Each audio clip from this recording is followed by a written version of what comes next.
Welcome, welcome, welcome. Waiting for everybody to get in here. Let me see.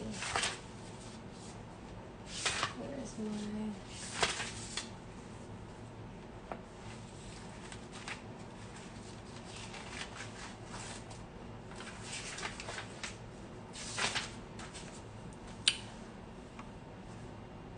I'm just so excited. I'm just so excited. Ready for this conversation. Okay, ready for this conversation.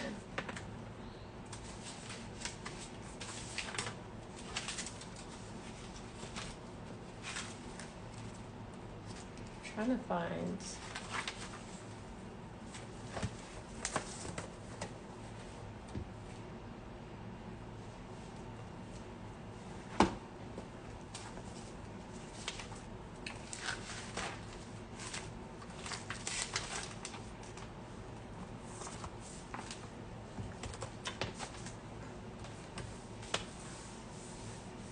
Y'all, do you have your matcha?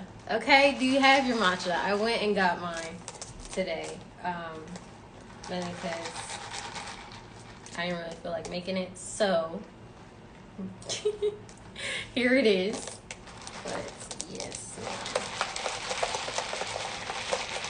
and it looks good. Let me add my wonderful co-host. It's saying... Hello. Guys, okay, you're here. You're here. Yeah. You are here. Ma'am, I went and bought my matcha today. Ooh. You went and got mine. Yo, I did the most. I did the most and made mine.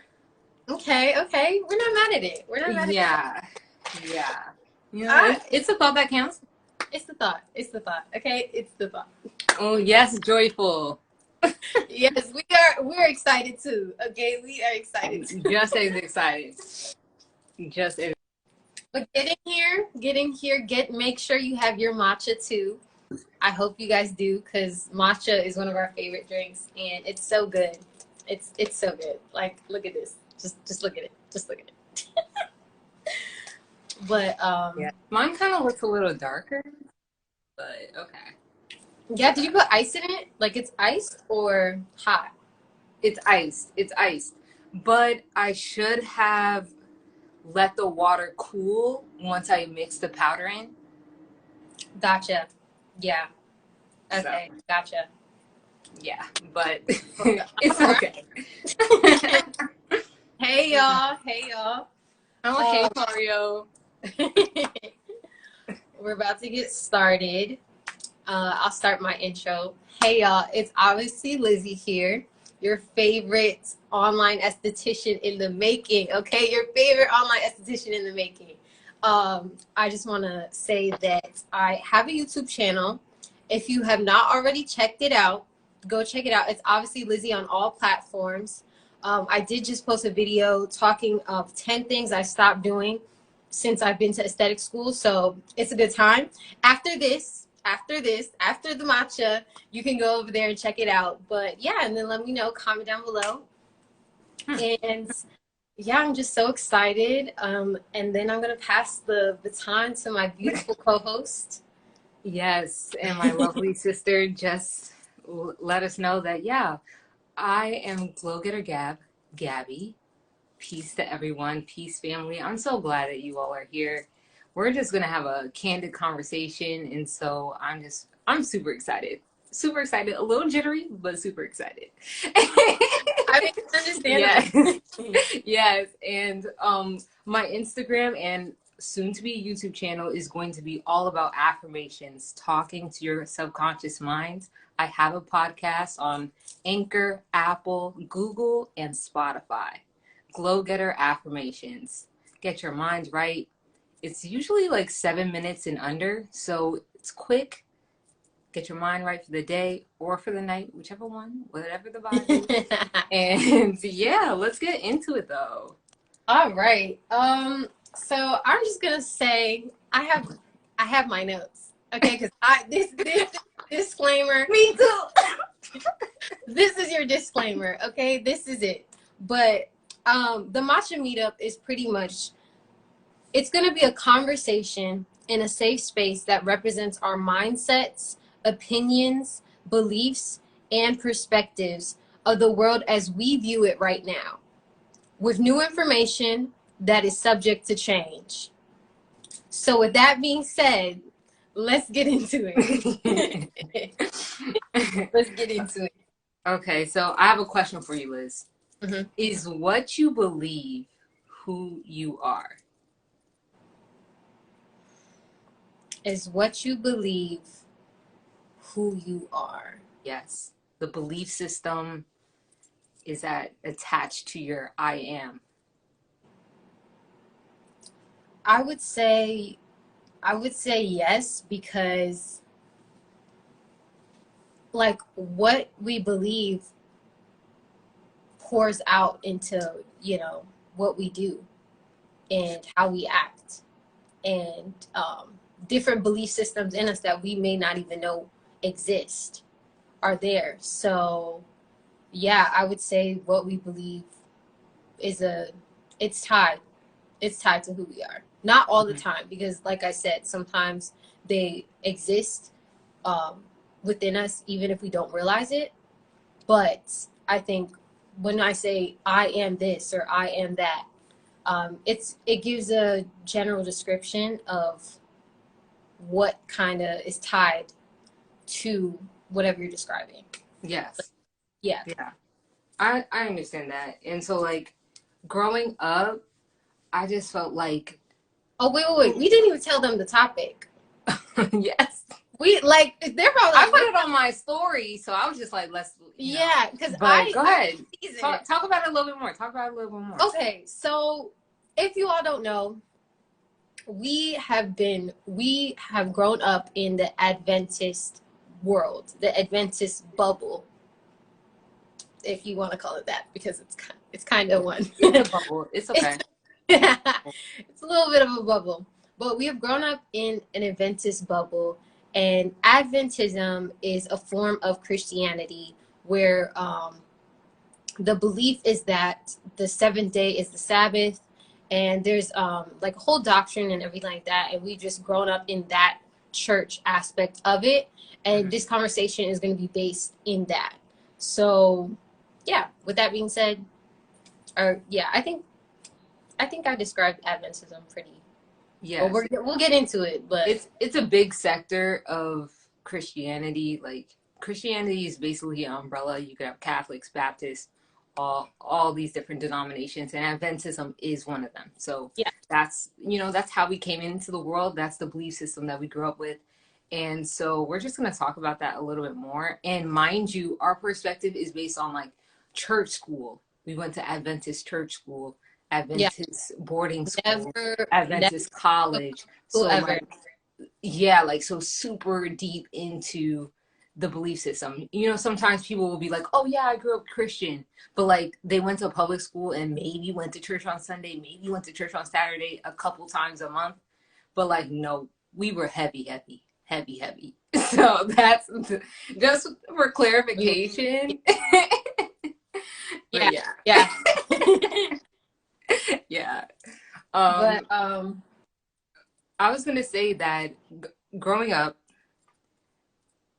I do feel like my energy was siphoned a little bit with how into the Adventist culture we were, like in praise team, doing scripture reading, playing piano, reading this, that, like always doing something. When I look back, it's like, yo, like I never really had a chill moment. And that has kind of tailored how I view adulthood, which I'm trying to unlearn, of like chill. And Adventist ideology is like the Sabbath is to rest, but honestly I feel like I didn't really rest growing up. Like the Sabbath wasn't necessarily a time for me to chill. It was a time for me to be on on whatever we were doing, if that was singing up in the pulpit, or reading a scripture, playing a piano on Wednesday night, doing whatever we had to do to show up and what was expected of us. But like, that's a lot of energy for a child to put out there. Yeah. You know, that's a lot of energy for something that they may or may not completely grasp on a soul level. Yeah. No, yeah. Like, from you saying that, thinking back to our Saturdays, I felt like with rest, it's like all the things that we would do to relax, all the things that we would do to chill out, say that be, you know, exercise, like playing basketball and stuff like that. I mean, personally, I wasn't playing basketball like that, but take a walk. Yeah. Or like watching movies or whatever, like those are things that you could not do. Yeah. Like, I think the way I viewed the Sabbath was all these things that we can't do. So you have to make sure that you don't do this. You can do it every other week, every other day of the week, but you cannot do that. And it's like, honestly, the aspect of resting and relaxing, it's not even like we were taught to meditate. You know what I mean? To even rest our mind, you know? So it's kind of like, okay, well, you're trying to teach a child, you know, the importance of rest and things like that. But then also, as you were saying, well, we're over here, planning the praise team, doing this and then singing this. And then, we have to make sure that we did our Bible homework for the thing, you know? So it's kind of like, rest that everybody was talking about, because I didn't feel it. I didn't feel it. Quite frankly. But also, it does say something to someone's interpretation of the Bible. So that's really where denominations, and that's where these things come from, is just interpretations of the same exact book. And the way that Adventism interprets the Bible is in a certain way, and then the way that our parents and the people that are around us interpreted the Bible kind of just put us into this space of, okay, God needs your praise 24/7, and the way that you praise him is not necessarily in ways that are just by yourself or with a few people. Like, it's outward. It's always showing.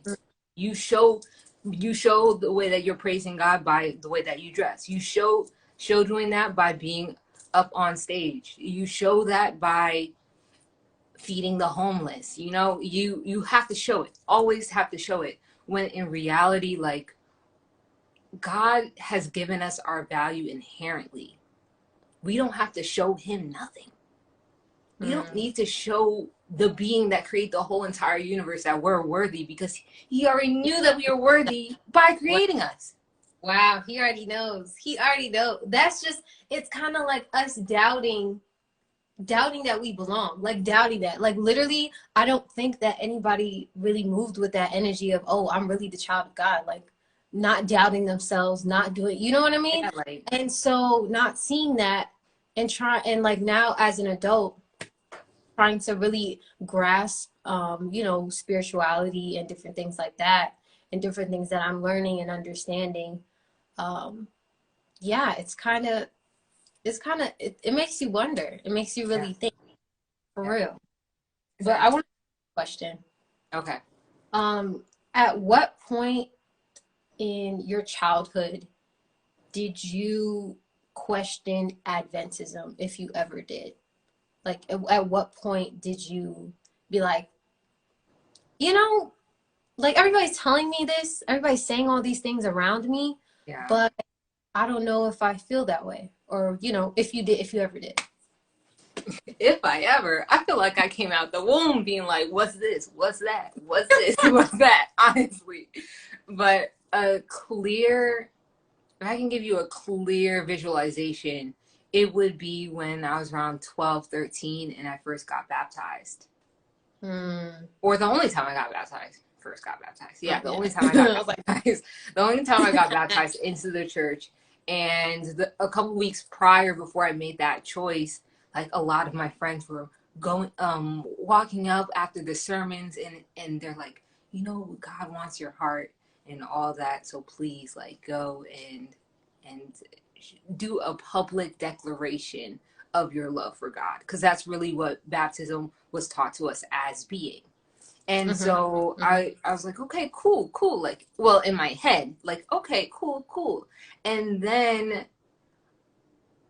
while making the decision in Bible study and all that, our parents were making plans to have a celebration after after my baptism.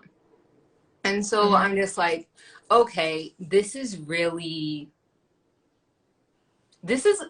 lot. This is interesting just because it's like, oh, I'm being rewarded for saying that I love God back. Yeah.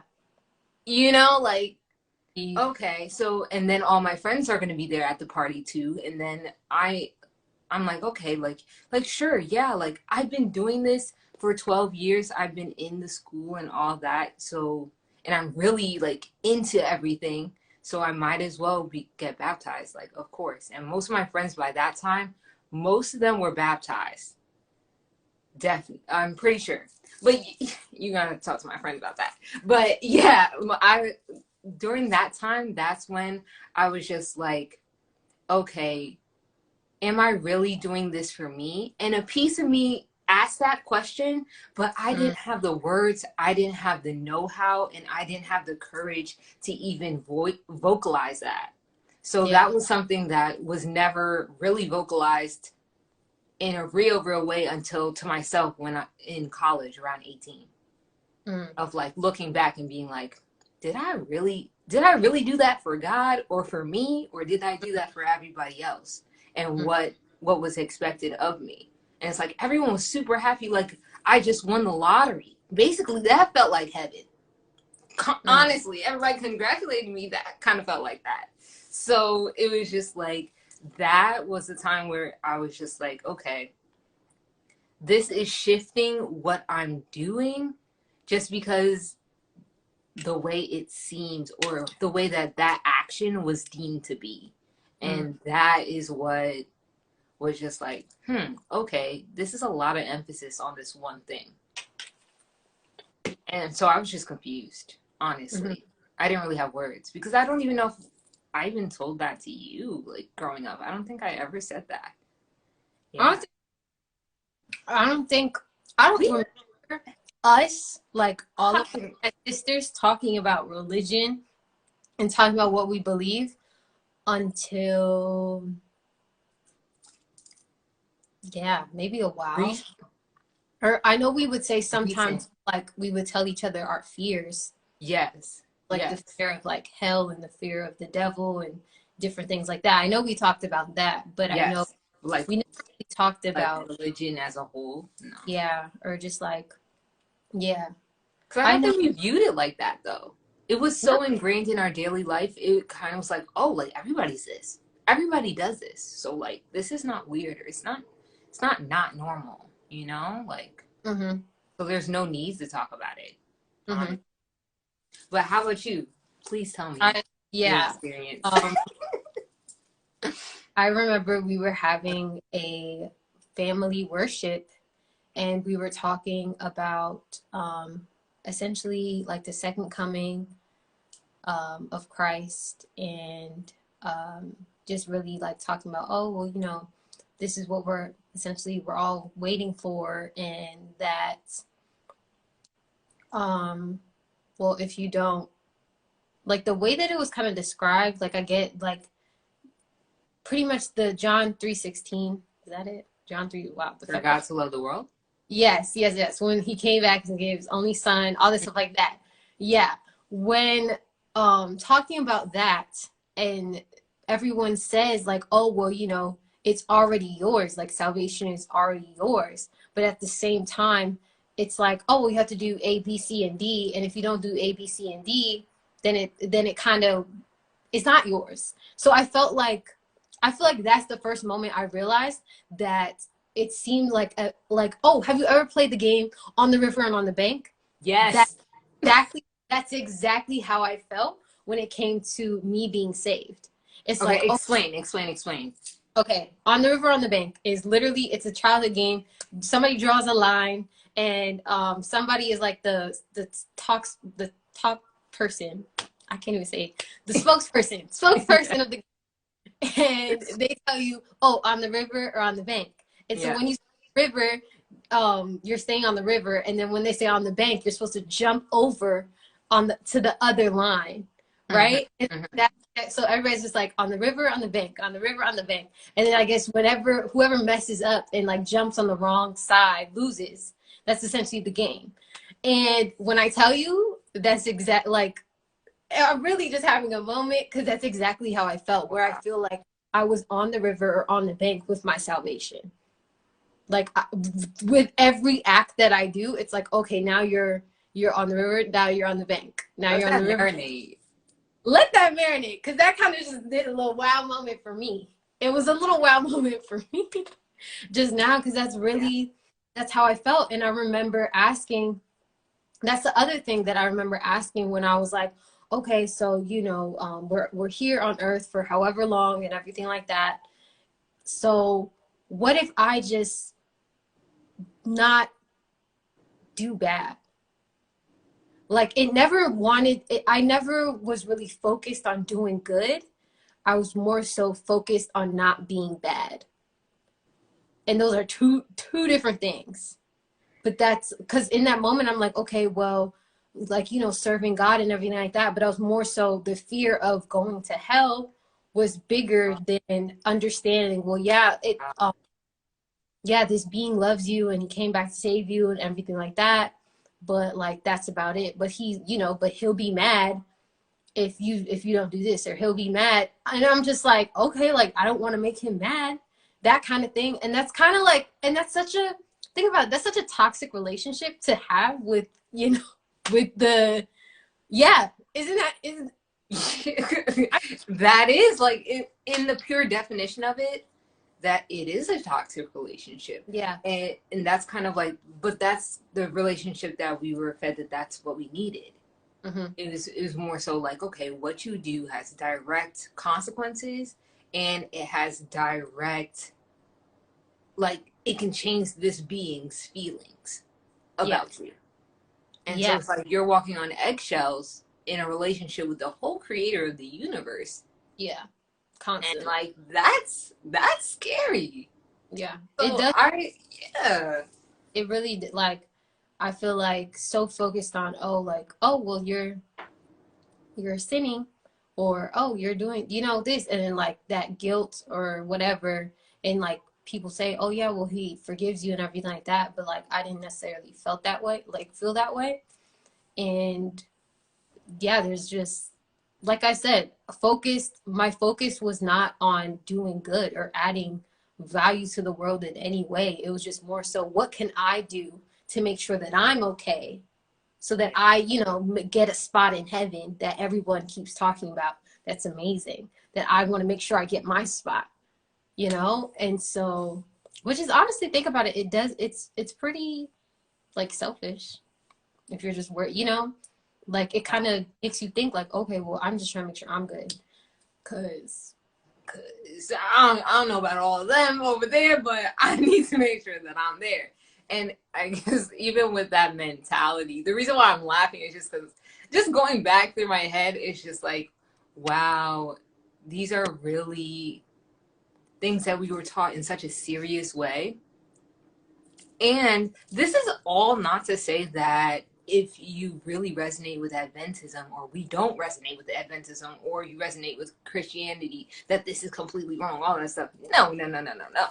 But we gotta say what a square is. A square is a square, and how and like how things are presented, they matter. They really do. And we're really speaking about a being who is greater than any single man. And it's just like,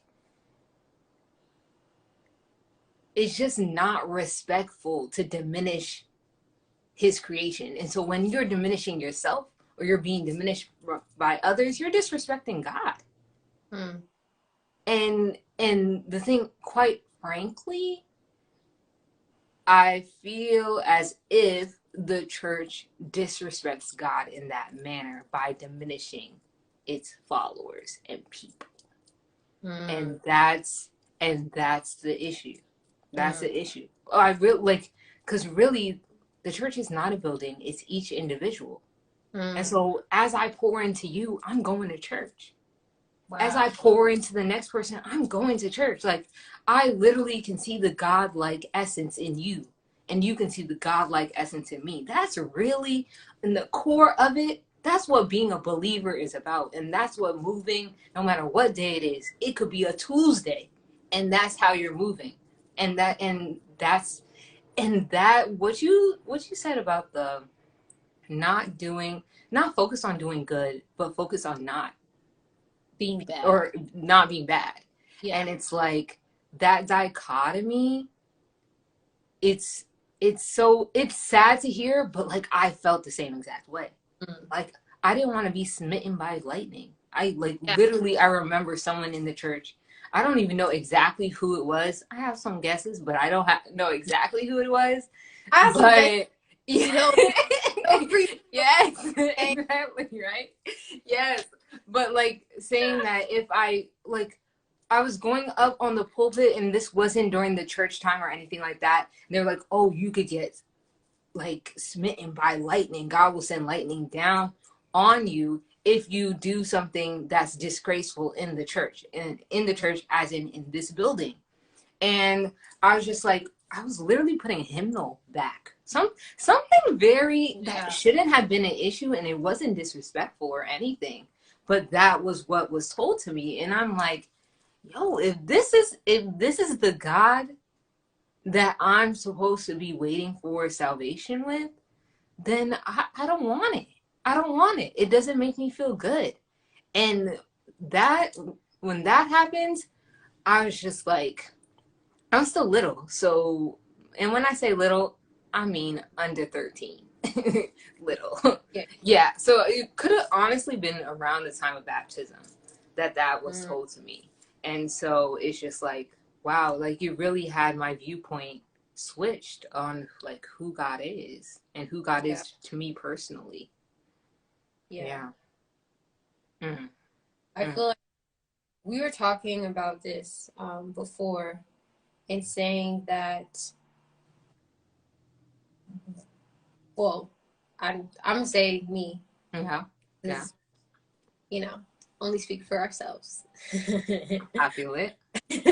But how I feel like, specifically Adventism, because that's the only Christianity I can speak to that I really know and understand, but that Adventist people are very passive.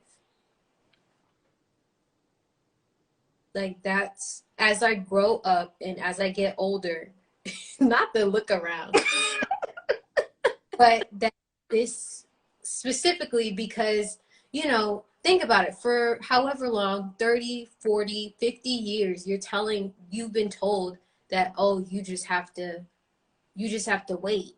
You just have to wait for the second coming. Like, necessarily that I don't think that I was told that what I really did on an everyday basis mattered. Yeah. Wow. Meaning, I'm gonna say this because speaking to like career path, because that's literally when I said that I wanted to just sit and do nothing. It's kind of like the idea of you, if you all are familiar with the Bible story of burying your talents. Yeah. When the guy, like 3 guys, and this business owner pretty much gives one guy, say, $5,000, another guy $10,000, and another guy $15,000.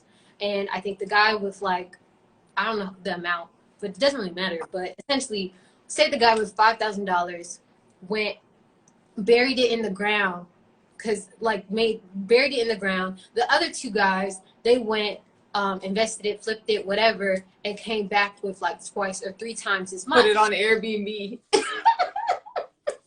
I'm so done with you. But okay.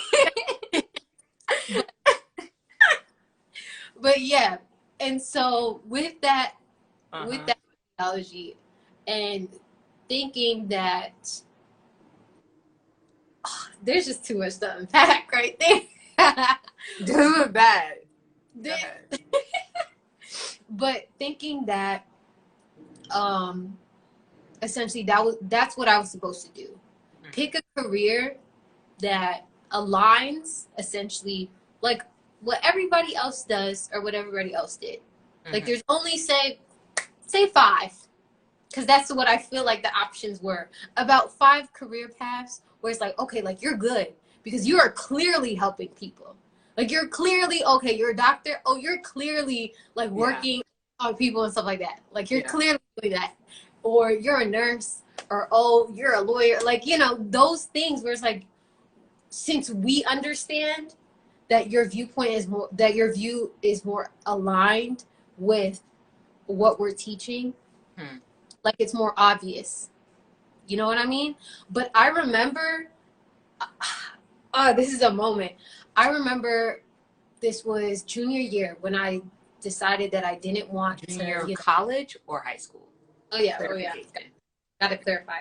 Junior year of college when I decided that I didn't like the career path that I had chose, or the career that I was projected to be on. And I remember thinking about religion and everything. And I was like, it was so wild to me that somebody that we, it's getting me because I know what I'm about to say is really so good. Just building up the moment. But the fact that the creator of the universe wouldn't be proud of somebody doing something creative. Wow. And that's like straight up. That's what I feel like that everyone around me was. Just gotta breathe through that one, because but even like, wow, the creator of the universe doesn't really want you to create because it wouldn't serve him, because there's only 5 things that you could do, because granted that's what I was taught, like your career path is the way that you serve God. Whatever you do in your career, that's what you're doing to serve him. So if you're not doing A, B, and C, helping people in that aspect, and it's really, that's why I feel like it's so closed-minded, because it's like, if you think about it, if you really break down all of these all different careers, at the base of it, if you're doing good, you are helping somebody. You are. That's how you give value and receive value. That's how you receive money, by helping someone. There's no capacity where that doesn't happen. So it's just funny how, but mind you, like, if you're taught by people who have a limited viewpoint, a limited mindset, a certain pair of glasses, you will only be able to see that prescription. That's it. And so and that's okay.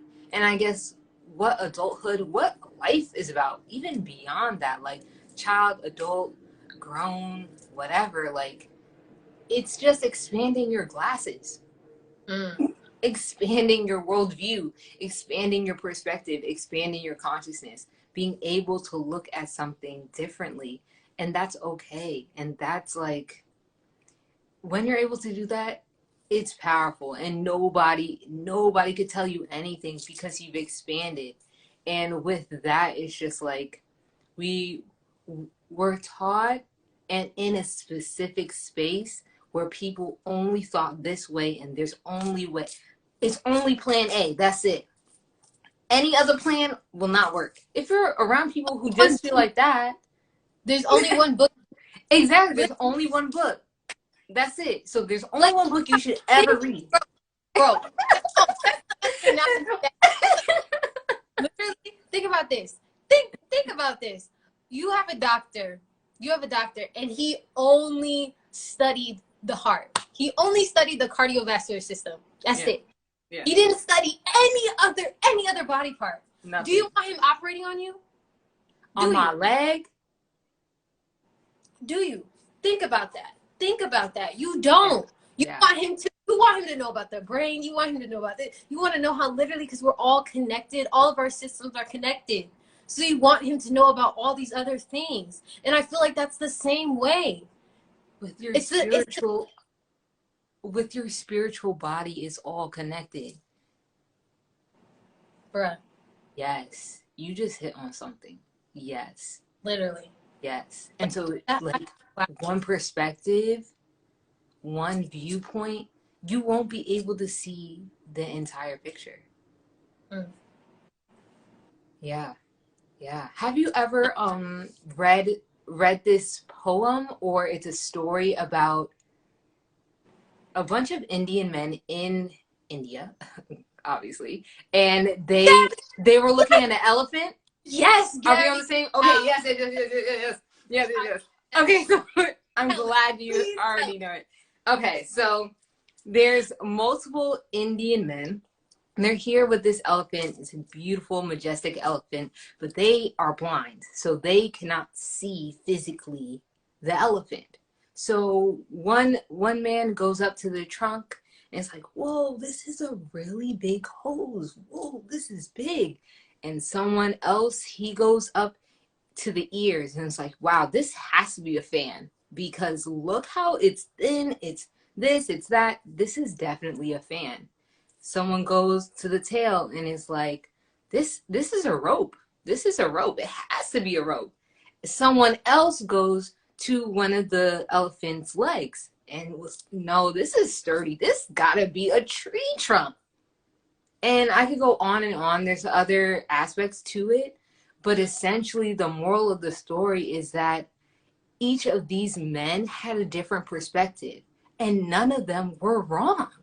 Wow. None of them. They all just took in that information and thought about it and said that's what their truth was.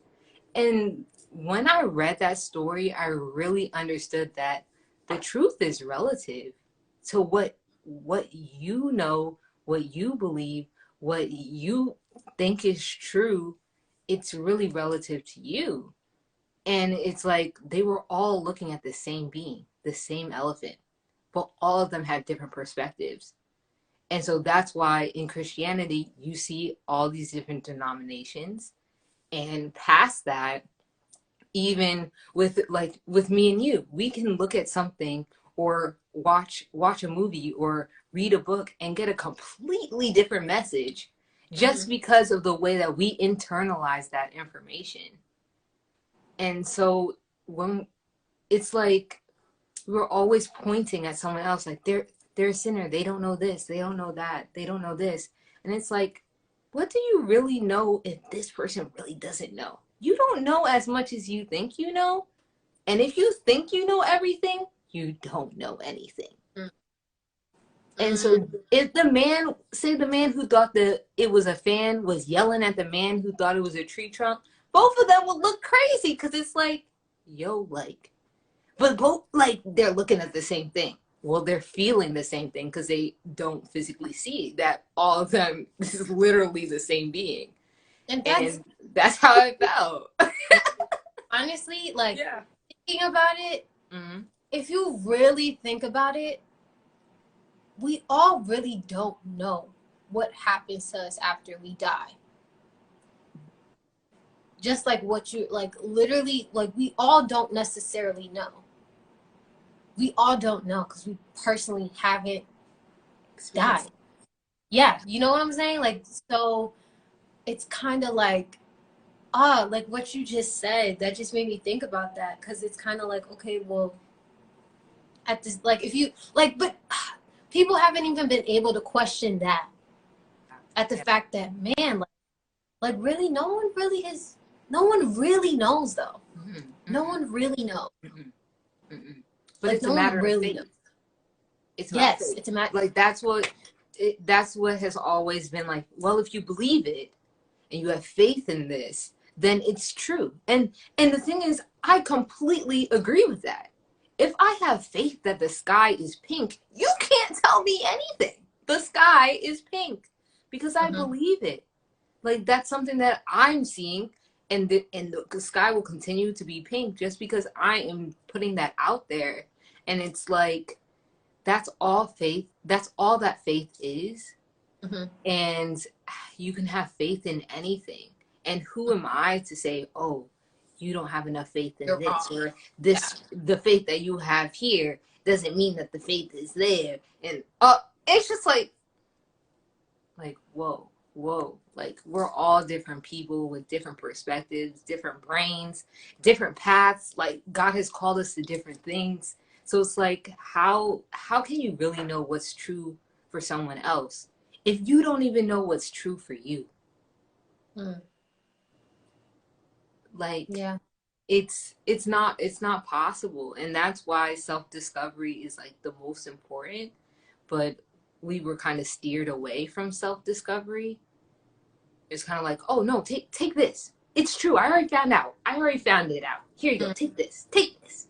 Now this is for you. No, I already found out the answers. So take it. Like, that's how I feel like everybody was like, wow. For me growing up, like, yo, take it. It's true. It's true. Like, don't question it. Like, I already know. Yeah. Wow. And then I'm here like, but I mean, like, have you tried it this way? Have you tried it that way? No, I mean, like, I never thought of it like that. So that's not how we're going to do it. Yeah. Very stuck. Very like there's only one way. Yeah. And I don't know. I'm just really, like we said, this conversation is really just to invoke thought, because I don't think that was ever encouraged. It wasn't encouraged.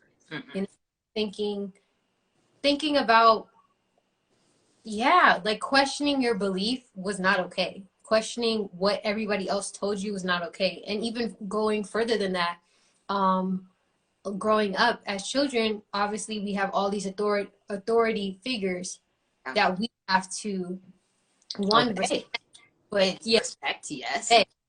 Yeah, so it's like, oh, well, I don't want to go against them because they're the ones who are, teaching me all these things and stuff. And so it's like, if you ever question it, like, oh, it's kind of like, if you ever ask, if you've ever heard a child ask why, and then the parent says, because I said so. That's not an answer. I'm sorry. I don't know if that's going to shake a little boots or whatever, but that's not an answer. That's not an answer to why. It's not. It's not. I said so. Like, okay. Like, what am I supposed to do with because you said so? What am I supposed to do with it? Like, and as a child, you don't even know what to say in response to that. You don't even have the capacity to really respond to that in a way that won't even be deemed as disrespectful because you're speaking back anyway. So even if you did say something, like, it could just be taken like, oh, nah, we're not going to listen to it. And with that, it's like, yeah, having the reason why you're doing this just because someone else is doing this, it's like, no. And for us, it's kind of like learning how our parents were taught and all that, and then learning how all these other adults around us, and then their children too, that are our peers, like how they look at the world and all that. And it's like, how do I really view the world? Like, who is God to me? Is God even real to me? Like, God can be real to you and not real to me based on my perspective and based on my experience. Exactly. And so, like, how's that a fair, like, assessment to be like, oh, like, this has to be something real for you? And it's like, whoa, I didn't even experience this yet. Like, I'm 3 years old. Like, I haven't experienced God yet. I don't know how to fathom that yet. So it's like, let me experience life a little bit.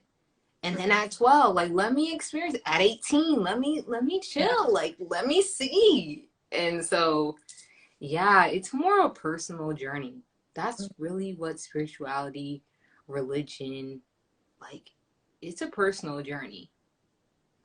I think the biggest thing that I've learned with being in adulthood, about religion and spirituality, Mm-hmm. letting go of that guilt.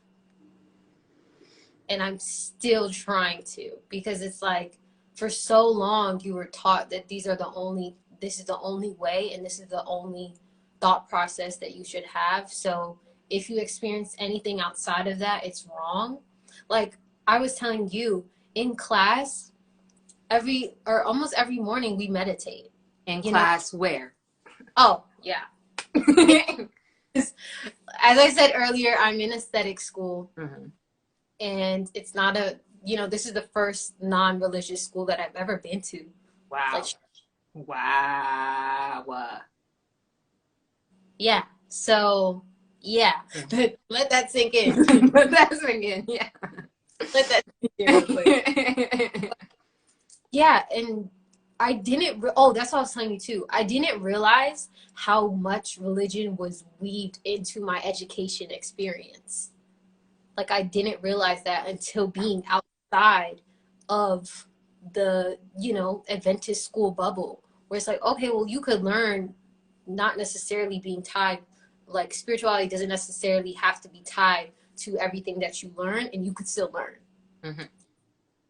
And like I was saying earlier, we meditate every day in school, and just meditation, I'm trying to work on it because it takes practice trying to really calm your mind. Mm-hmm. And like I knew how much thoughts and stuff are bouncing around until you need to be silent. Yes. But I had to let go of that guilt of feeling guilty for essentially experiencing another religion or something that was deemed another religion. Like meditation was taught as this is something that monks do, or like Hinduism, like everything but that. So it's like, oh well, that's something that they practice. So like we can't even talk about that, or we can't even talk about that. Yeah. We just learned that, oh well, that's what they do, and they're wrong. Which is so messed up. Yes. With almost everything, that's what they do, and they're wrong. That's so bad to say, but and it's been a journey, just trying to just be like, okay, like it's good, and there's benefits to it all. I feel like right now at this point right now, if you all have ever seen the show The Good Place, it was like one of the first episodes. Mm-hmm. And the concept of the show is that she made it to heaven. That she made it to heaven, and like she died, and now she's in heaven, and that's the good place, right? And she asked this guy who's essentially supposed to be like God or Jesus or whoever, and she asked him who was right. Who got it right? Was it the Christians, or was it the Hindus, or was it like who got it right? Yeah. Right? And he says everyone was a little bit right. That's what he says. And in that moment, that really stuck out to me when I watched that episode, and I was like, if we kind of thought about it a little more like that, like everyone's not wrong, thinking like everyone's not wrong. This is just the belief system that either they choose to have now, or that, they grew up with or whatever, but deeming them like, yeah. That really resonated with me when I watched that. I just thought it was very interesting. Mm-hmm. Yes, and pointing out how a group of people is wrong, it alienates us when that's not even the premise of why Jesus came here in the first place, and why, like what the Bible really says, like preach and teach all nations, like expand your reach, expand who you associate with, learn from other people. Like, it's okay. Mm-hmm. If you hear something else that you don't believe, are you automatically, oh no, like this is you know what I'm saying? No, it's like, whoa, like allow something that's different. use your mind to delineate and to discern if that's going to be true for you. But that doesn't mean that that's not true for that other person. And it doesn't mean that that's completely wrong or completely out there. And it's just as similar as me liking oranges and like say you loving apples. And I'm like, yo, like apples are not it. It's only oranges. Everybody who likes apples, I don't associate with them. They're not going to the orange grove in Florida. You know what I'm saying? It's that simple. And we complicate it so much. Like the whole system, like this whole entire earth plane, the societies, we're complicating it. And it's really the answer is more love, more understanding. Like, okay, your taste buds love apples. I resonate with that. I respect that. More asking, well, how did you come to find that oranges were the best? Like, yeah, yes, and it's like, and you may be surprised that an orange fell out of the sky, and I'm like, whoa, God gave me oranges. If that's how you were introduced to something, of course you're gonna love it. You know, so it's like a lot of times we're so caught up in the what and not the how, not the why, when those things, they're heavier, they're deeper. And that's what impacts us the most. And that's really what everyone's arguing about. And it's like, yo, more love. That's it. More love. Something else that we had talked about too is that this could be like the last thing, because I know y'all, if y'all have been with us from the beginning, yo, real ones, because this is a conversation. But essentially that because the religion that we grew up in had said that we need to wait for somebody else. We need to wait for this being to come back. And, you know, we need to wait for the mansion that we're going to get in heaven. Yeah. That we don't necessarily, or not won't, but it's not really what's destined for us on this planet right now. That we can experience those things. Yes. What would you say to somebody who thinks that, or, you know, has been questioning, or just, what would you say to somebody who thinks that? Who's waiting for a man in the sky to come back? Yeah. Like, doesn't think that what they do right now. Yeah, I saw the, when people ask you, do you find yourself hyped to answer or try avoid it? Ooh, that's a good question. I want to answer both of these questions. Okay. Yes. Okay. So Liz, your question. Oh, waiting for someone to come back, and then now you're here. Like, what do you do in the meantime? It's kind of like Jesus said when he was doing all these miracles, doing all these beautiful things, his disciples were like, yo, like, I want to learn how to do this. I need to be doing this. Like, he's like, yo, you only need faith as little as a mustard seed. And whatever I can do, you can do also. You can do even bigger things than that. And so I believe that's what Jesus has called each and every one of us to do. And when we elevate our minds to have Christ consciousness, when we believe just as Jesus believed as strongly, we can do that too.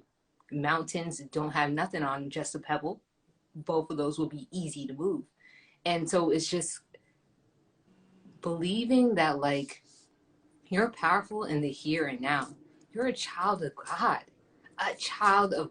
And it's like, you're here to experience all of this world has to happen, has to occur with you. Like, everything is an experience. And when you're waiting and sitting around you're not really experiencing. So it's okay. Make mistakes, fail, talk to a lot of other people, look at different perspectives, try new food, like, just enjoy Enjoy. Don't wait around. Because in the living, in the enjoying, that's when you're preaching your sermon by how you live. And so if you're just waiting, sitting in the corner, reading the Bible and hoping you don't sin,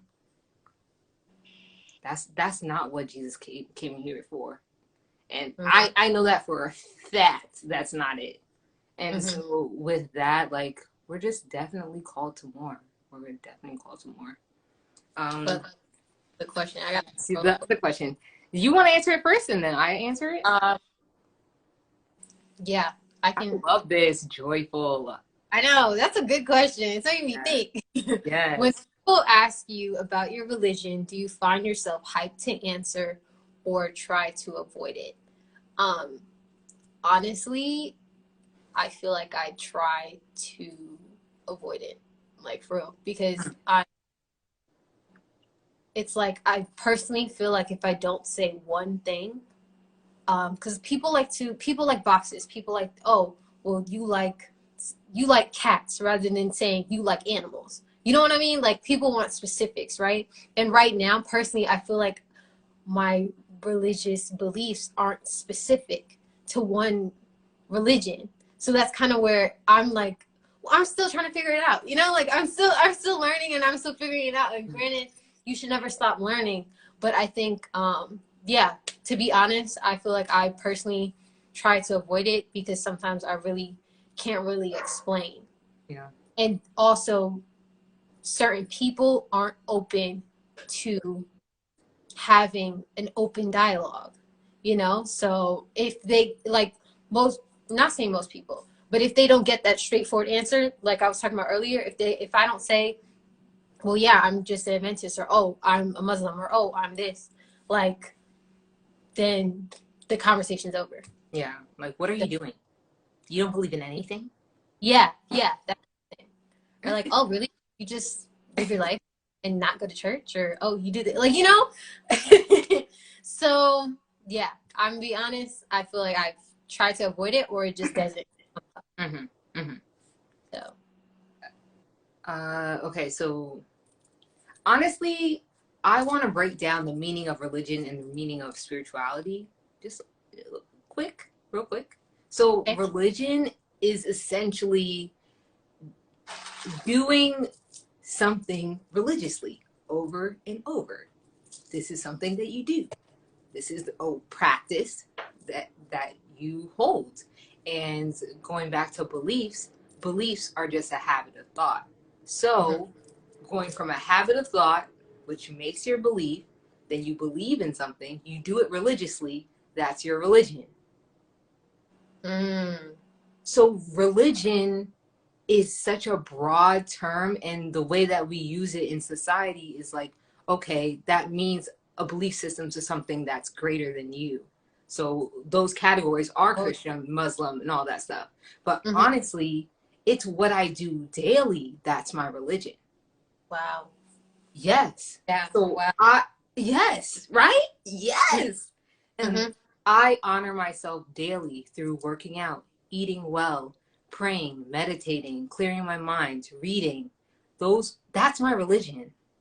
That's my religion. And so when someone asks me, depending on their energy and how I think what they're willing to hear, and when I say hear, I mean like really know and hear, I will say in the actual construct of how we view the religion, then it's like, yes, I did grow up Adventist, but do I resonate with Adventism at this point in time?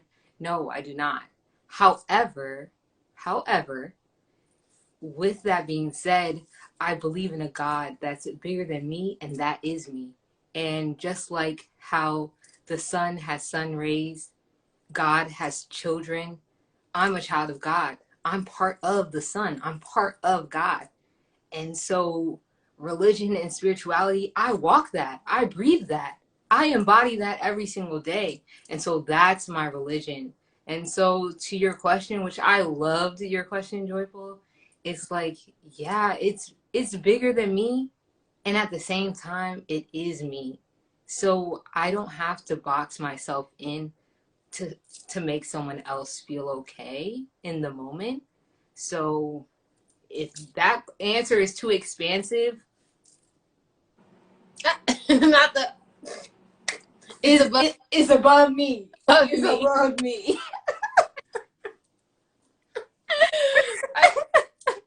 Love me, but seriously. I love that though. Wow. On that note. Yes. On that note. I feel like that's right. Like, and wait, before we go, I wrote something down when we were talking earlier. Mm-hmm. Making peace with the environment you grew up in allows you to create peace in the environment you experience as an adult. Say that again. Making peace with the environment that you grew up in allows you to create peace in the environment you live in as an adult. And so all this, I'm so grateful for being born into an Adventist family, because I would not be here. My mind wouldn't be at this point if that wasn't an experience that I had. Yeah. And so I'm at peace with everyone who played a part in it. Parents, family, church, everything. And because I'm creating peace right now for myself too. And so I just wish that for everyone, creating peace so that you could just, be in peace, be in love, because that's what it's about. Yeah. And that's how you create more of it. Straight up. Yeah. Wow. That's good. Yeah. That's good, y'all.